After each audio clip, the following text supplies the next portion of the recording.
Assalamualaikum warahmatullahi wabarakatuh. Pada kesempatan kali ini Ibu masih menjelaskan tentang interaksi desa dan kota, namun berkaitan dengan struktur ruang kota. Nah, struktur ruang kota ini bergantung pada fungsi kota itu sendiri. Misalnya kotanya itu untuk industri, maka jenis kegiatannya juga akan mengarah pada kegiatan industri. Struktur kota ini dapat ditinjau dari dua aspek, yaitu kegiatan ekonomi yang berhubungan dengan pusat kegiatan ekonomi dan struktur intern kota yang berhubungan dengan struktur bangunan dan demografisnya. Kegiatan ekonomi itu ada yang dasar, ada yang bukan dasar. Kalau yang dasar itu pembuatan dan penyaluran barang dan jasa dalam kegiatan ekonomi itu digunakan untuk dikirim ke luar kota atau sekitar kota. Sedangkan untuk kegiatan ekonomi bukan dasar, pembuatan dan penyaluran barang serta jasanya itu untuk keperluan sendiri. Kalau untuk struktur intern kota, ini pembagian kota dalam beberapa zona sesuai dengan tata guna lahannya. Misalnya ada zona perkantoran, pusat perbelanjaan, dan lainnya. Dalam pembagian pola penggunaan lahan ini ada beberapa teori. Yang pertama itu teori konsentris oleh Ernest W. Burgess. Di sini dia mengatakan bahwa perkembangan kota dimulai dari pusatnya, kemudian meluas ke wilayah yang jauh dari pusat akibat peningkatan jumlah penduduk. Ini bentuknya dia terkonsentris ya. Yang pertama ini merupakan daerah pusat kegiatan atau DPK atau Central Business District CBD. Di sini pusat dari kehidupan komersil di dalam kota. Selain itu, dia juga menjadi pusat sosial dan sipil serta transportasi. Nah, CBD ini mencangkup ada pusat perbelanjaan, ada kantor, ada klub, ada bank, hotel, museum, dan kantor pusat organisasi. Jadi semuanya ada di zona pertama. Zona kedua ini zona peralihan. Zona perdagangan beralih ke permukiman. Di sini mulai ada pemukiman, biasanya kos-kosan dan lain sebagainya gitu. Yang ketiga, zona ketiga ini merupakan pemukiman untuk kelas pekerja atau buruh. Jadi tadi yang dia bekerja di zona pertama, di zona kedua ini dia sudah zona ketiga ini merupakan pemukiman untuk daerah pekerja tadi, karena dekat dengan pusat industri dan peralihan, maka kelas buruh atau pekerja itu biasanya tinggal di daerah atau zona ketiga. Yang keempat, zona permukiman kelas menengah. Di sini pemukimannya itu sudah jauh lebih baik daripada pemukiman di daerah yang ketiga. Di sini biasanya bentuk pemukimannya itu apartemen atau rumah tinggal dengan konsep yang sederhana. Yang kelima itu zona penglaju atau zona permukiman beralih ke zona pertanian. Jadi di sini sudah jauh dari pusat kota.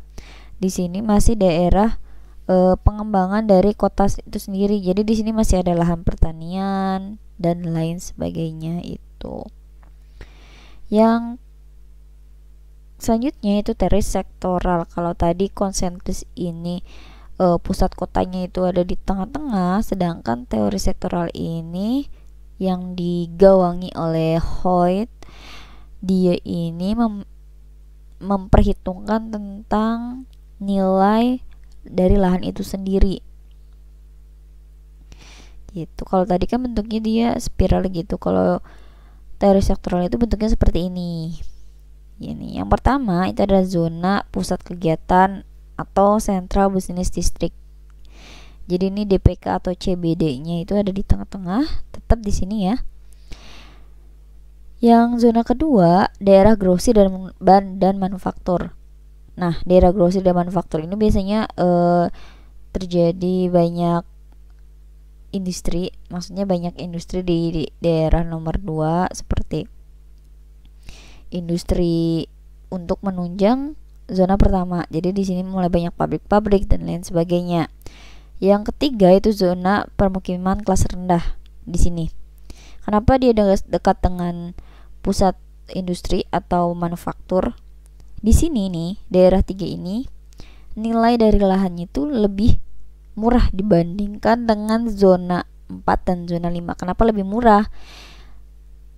Ingat tadi, dekat dengan industri atau pabrik-pabrik, biasanya rumah-rumah yang dekat dengan pabrik itu nilai lahannya itu lebih, nilai tanahnya itu lebih murah. Karena kan kalau di industri ini dia banyak menghasilkan limbah dan lain sebagainya kan.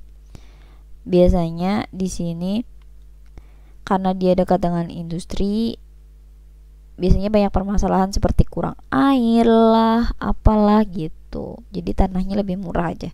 Terus limbah-limbah dari industri juga biasanya mengalir di zona ketiga gitu. Oleh karena itu biasanya dihuni, zona ketiga ini biasanya dihuni oleh kelas pekerja atau kelas rendah. Yang keempat, permukiman kelas menengah. Dia udah agak jauh dari pusat industri, jauh juga dari Central Business District-nya.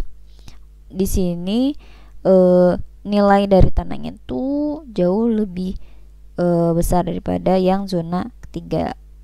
Di sini banyak pemukiman kelas menengah juga, yang pendapatannya itu ya ada di tengah-tengah lah ya, yang kualitas hidupnya lebih baik daripada zona ketiga. Yang kelima, pemukiman kelas atas. Pemukiman kelas atas ini biasanya lihat daerahnya dia lebih sedikit. Di sini biasanya banyak rumah-rumah yang besar, biasanya dihuni oleh orang-orang kaya seperti itu. Yang selanjutnya adalah teori inti ganda. Nah, teori inti ganda ini digawangi oleh Harris dan Ullman. Ini merupakan perpaduan antara kedua teori sebelumnya. Dia mengatakan hasil dari pengamatan yang menunjukkan bahwa sebagian kota besar tidak tumbuh hanya dengan satu inti. Jadi ada beberapa inti gitu loh, melainkan adanya beberapa inti yang terpisah. Inti-inti tersebut berkembang sesuai dengan penggunaan lahan dan penggunaan lahan yang fungsional dan keuntungan ekonomi menjadi dasar pertimbangan. Harris dan Ullman ini berpendapat bahwa perkembangan kota juga melihat kepada situs kota dan sejarahnya, sehingga tidak ada urutan yang teratur. Jadi kalau yang tadi pusat kota itu di yang pertama dan kedua itu pusat kota itu dari tengah-tengah, untuk yang ketiga daerah pusat kegiatannya atau Central Business District-nya itu ada di sini. Sama ya di sini pusatnya. Lalu yang kedua, zona grosir dan manufaktur. Di sini banyak industri-industri, pabrik dan lain sebagainya. Yang ketiga ini zona permukiman kelas rendah. Daerah pemukiman kelas rendah ini biasanya dihuni oleh para pekerja, dekat dengan industri. Tadi ya hampir sama. Kenapa dia ada di nomor 3 ini? Karena dekat dengan industri. Para pekerja juga kalau misalnya dilihat dari transportasinya dia lebih mudah. Lalu nilai lahannya juga lebih murah karena tadi ya seperti tadi dekat dengan industri. Terus yang keempat, pemukiman kelas menengah. Di sini dia sudah mulai jauh dari industri sehingga nilai lahannya lebih mahal daripada yang kelas daripada zona ketiga. Yang kelima, pemukiman kelas tinggi atau atas. Pemukiman ini cenderung tenang, bersih karena kan jauh ya tadi dari pusat kota, dari pusat industri gitu. Yang ketujuh yang keenam, daerah manufaktur berat. Di sini nih, yang keenam ini banyak pabrik-pabrik seperti pabrik obat, industri-industri berat yang limbahnya itu limbah berbahaya biasanya dihasilkannya. Oleh karena itu dia agak jauh dari pusat kota. Yang ketujuh, daerah di luar PDK. Daerah di luar PDK atau ini bukan PDK ya, tapi DPK. Daerah ini menawarkan barang dan jasa daerah nomor 7 yaitu daerah di luar DPK ya, ini salah, ada typo. Daerah di luar DPK ini hampir sama seperti DPK, yaitu pusat kegiatan, daerah pusat kegiatan juga, tapi di luar dari yang pertama gitu. Di sini banyak kegiatan usaha. Di sini juga ada mall-mall.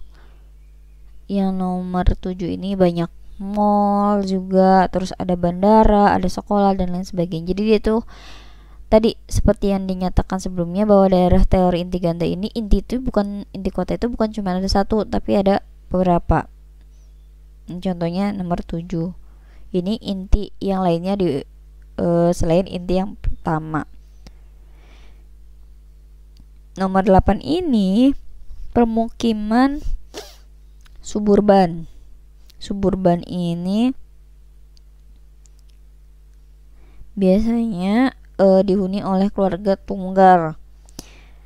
Di sini rumah-rumahnya juga rumah-rumah yang lebih sederhana atau lebih kecil seperti itu. Oke, sekian penjelasan dari Ibu. Sampai jumpa di video selanjutnya. Assalamualaikum warahmatullahi wabarakatuh.